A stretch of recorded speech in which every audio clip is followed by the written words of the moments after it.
Today I'm going to show you how I created this journal spread and also this journal spread from start to finish.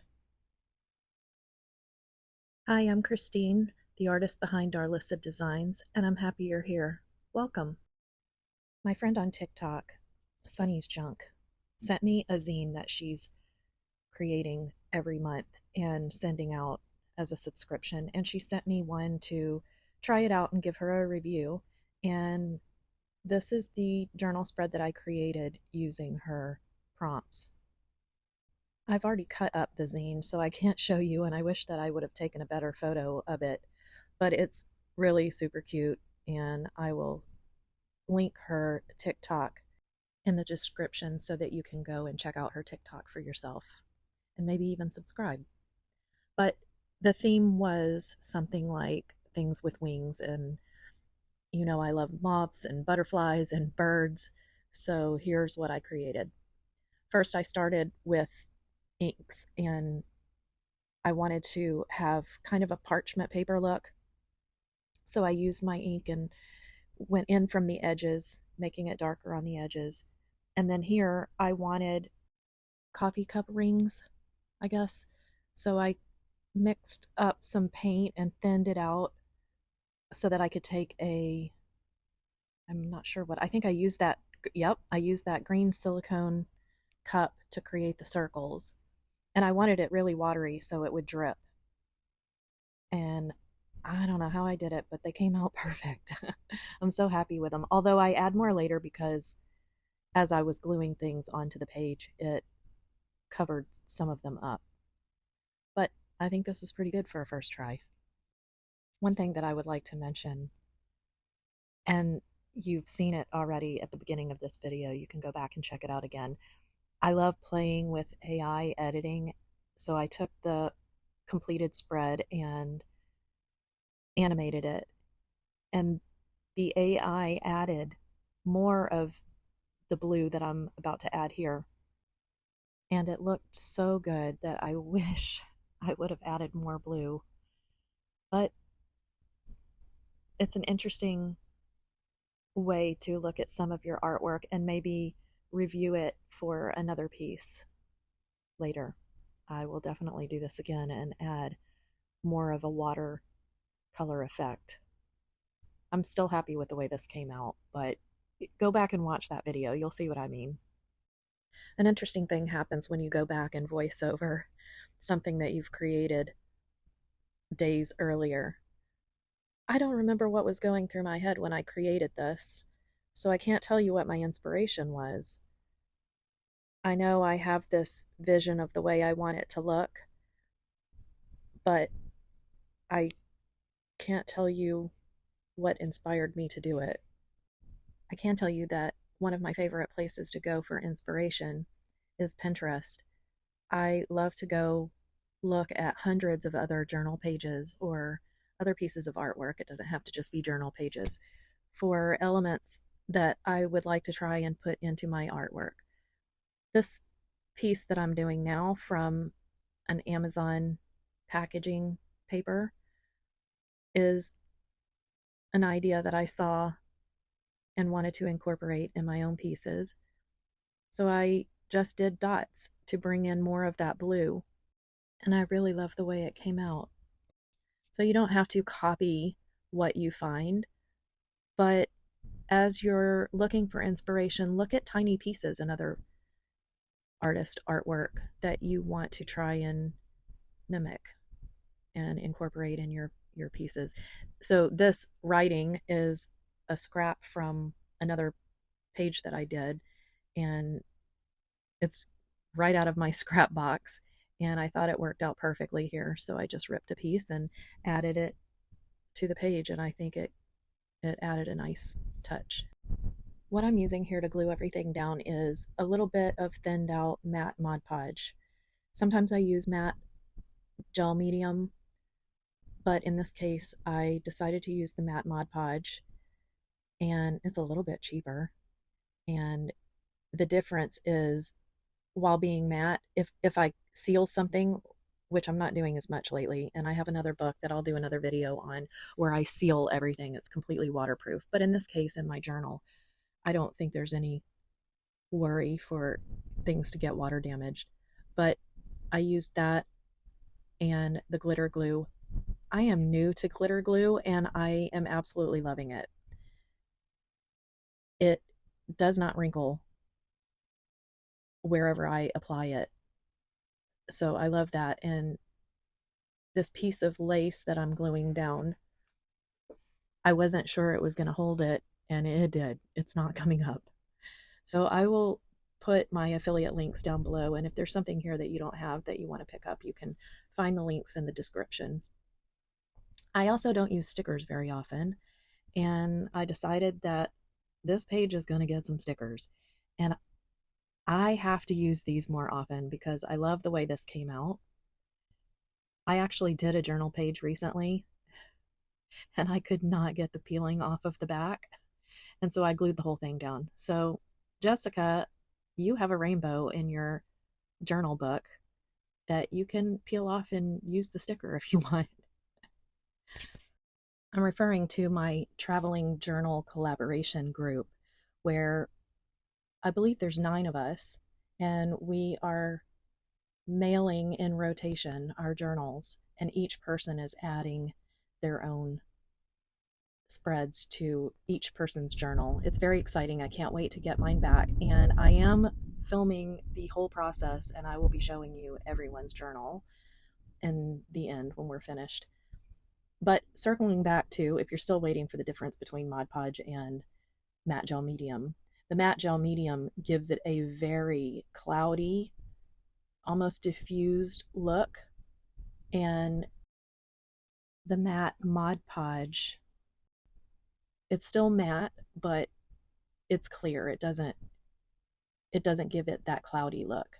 Although I'm not sealing, so I'm not really worried about that here, but I do use that to my advantage sometimes. The cloudiness of the matte gel medium. I'm loving that little piece of blue fringe that I glued over the polka dots. I didn't even know I had that. And then I added this little bit of blue in a different direction, and here it is, the final piece. I love it. And I love the AI version of it. But you'll see, I wish I would have added the blue, but I'm still very, very happy with the way this came out. It was super fun. I will definitely try and recreate this again, which will probably come out completely different, but I like to do things over again and see if I can create something even better. So now I'm going to switch to this next piece, which is one that I created for my friend Stacy. I've mentioned her a few times, Stacy Brooklyn on TikTok, and we were discussing creating books for Amazon KDP. I'm still working on mine, and I do things very, very slowly and in short little spurts because I have so much going on in my house. It's very hard to create and do voiceovers and concentrate on what I'm doing. So, when it's crazy, I switch to something that I don't really have to think so hard about. But the point in telling you that is that she just cranked out this book in a couple of weeks and it is amazing. I love her style. I love the images in this book. As you can see, they're really great starters. They're pieces of art on their own. I hated tearing this up. I look at the pieces and think, what can I do with this to make it it feels like destroying art. But anyway, I wanted to do something to try and show what you can do with these pieces, even though I had no clue when I started. But you'll see, I really love the way this piece turned out. And by the way, if you want to purchase this book for yourself, I will, of course, put the link in the description. So I chose a couple of pieces that had the texture and the colors that I wanted to use. And just creating the background, I needed to spread out the one piece. So you can see I tore it in half and I'm just kind of blending everything together so it looks like one solid background. I just mixed some paint that matches the yellow, and I'm just covering up the pieces while leaving some of the notebook showing through. And this round piece that I'm gluing on now is just the outline of the little weed. I don't know what these weeds are called. The thing that somebody tell me in the description. It's the weed that's fluffy and you blow it and the seeds go everywhere. I cannot for the life of me remember what that is. But I love them. And I thought, ooh, that would be cool. The circle that I cut out around it would be kind of a good offset outline. And then I wanted to darken up the area that I'm laying on to create a little bit of a shadow. I think that I used my Derwent Intense XL blocks. I showed how I use those in a previous video. I think it was the last video that I did, but I will link those in the description below. They're great. You can lay them down, and as you can see, I'm just pushing it around with water. And when they dry, it's permanent. Although you have to be careful when you if you're going to seal these, because they will shift if you get them too wet. I've used those blocks to create on canvas as well, and I'll do a video highlighting these graphite blocks in another video. They are really great for creating shadows and dirtying up a page. So here's that little weed. What is that? Does anybody know? I know depending on where you're from, they have different names, but all I remember is being in my granny's garden and finding these in her yard, and she would get so mad at me for blowing them all over her yard. She had an amazing garden. I don't know how she did it, but everything just grew so beautifully, and I remember the smell of freshly sliced tomatoes in her kitchen when she would make what we used to call the perfect grilled cheese sandwich. I wasn't a fan of tomatoes back then, but I appreciate that memory now because I do love them and I love growing them. But I don't grow a tomato anywhere near like the tomatoes that my granny used to grow. Now, to be clear, before I get back to this journal spread and what I'm doing, my granny only did a couple of things in the kitchen that were good. And she would not be mad at me for saying that right now. But her nickname was Ptomaine Tilly. She was a horrible cook, but she made great grilled cheese, an amazing Coke float, which we would watch during the Braves baseball games. She was a huge Braves fan, and if the Braves weren't on, she would watch the Cubbies. Many, many nights of grilled cheese, Coke floats, and baseball. Which brings me to one of the reasons why journaling is so great, because you can take those memories and put them in your journals, just like we used to do with the traditional scrapbooks. This is just a more artistic way of evoking those memories. So nobody would know that story if they looked at this page. And I do have journals that have photos and stories in them. I know that this journal page was, although I'm trying to help Stacy promote her book, it's just for me, and every single time I see that weed who currently has no name, every time I see that, it reminds me of those memories. So that's kind of the way I do these art journaling pages. There's always a memory embedded in there somewhere that probably I'm the only one that will see. But you can do that too. You don't have to just do scrapbooking the way we all learned how to scrapbook, I don't know, a decade or two ago. You can be creative and artistic in your recording of your memories. And if you want to write out those memories, you can always add a journaling card or add the story on another page. As I'm creating this, I'm kind of thinking about all that. Seeds being blown through the air like thoughts and memories. And the profiles in the picture are people looking back on these memories. And that smaller, older woman in the corner of the blue could be my granny. And you'll see in a few minutes I start adding formulas and things that might be floating around. Well, things that might be floating around in my head. There are things that float around in my head that probably don't float around in a lot of people's heads. I like to think and figure things out and go down rabbit holes and learn new things. And that's kind of where I was going with this page. And that may seem like a very artist point of view, but that's the point. These journals are meant to be creative and kind of put your thoughts down on page in whatever way you do that. It can be as simple as a photo of a vacation and a description, or it can be just a representation of what you're thinking and how you're feeling.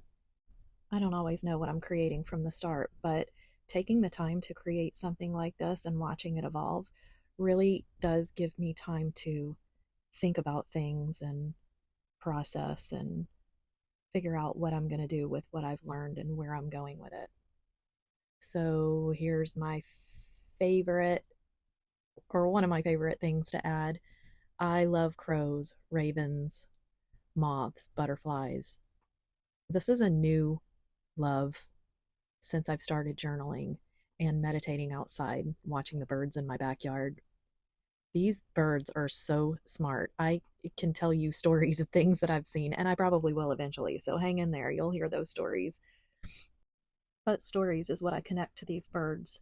They just seem to be sitting around on the fence and the power lines. And as I sit there and meditate, at first it would annoy me so much because they were so quiet before I sat down. And as soon as I sit down to meditate, they start squawking. But now I look at them and I listen to them, and it sounds like they're telling stories. And so I love them, especially in my pages that remind me of great memories, that they're somehow sitting there carrying my stories. I don't know. That's very kind of, again, an artsy view, but the world is a very beautiful place, and that's just how I see it. So I'm adding thoughts here, formulas, and ideas that are carried on these seeds being blown through the wind or through the voice of that crow. Okay, at this point, as I finish up this spread, I'd like to thank you, if you're still with me, for supporting me and watching this video. And if there's someone that you think would like this type of content, please help me build my YouTube channel by sharing this video. And if you haven't subscribed yet, please do by subscribing, commenting, liking every video. If you like it, of course, it helps me grow. And to those of you that have already been here for a little while, thank you so much. This new adventure in my life has been so fun, and I really want to grow and help other people have the confidence to start creating, even if it's just for yourself. And if you want to create a YouTube channel of your own, I would love to encourage that and be one of the content creators that helps you in your journey. I had no confidence to do this in the beginning, and I waited years to do it. And I wish that I hadn't, because it's so fun and it's taught me so much. I'd love to know if some of you have your own YouTube channels that you'd like to share. You can share those in the comments so we can all check them out. And if there's any questions that you have, I'm only about 7 or 8 months in, but I have a few things that I've learned that I could share. And I will do a 1-year video coming up soon. I can't wait. So let me know. I'd love to get this discussion going and hear some feedback and maybe some suggestions on things that I should talk about during these videos, or something that you'd like to see me create. Here are the finishing touches on this page. And if it looks like this video is going extremely slowly, it's not. I'm actually writing that slow because some days I have great handwriting and I love it, and some days I have chicken scratch. This particular quote I did not get straight. I wish I would have used a ruler to help me, but I didn't. And I tried to erase it and redo it. Just embrace what you have. because sometimes when you go to fix something, it just ruins all the great work that you've done. So here it is, my final spread. Let me know if anything that I've done in this spread inspires you to try in your journal pages. And until next time, thanks for watching.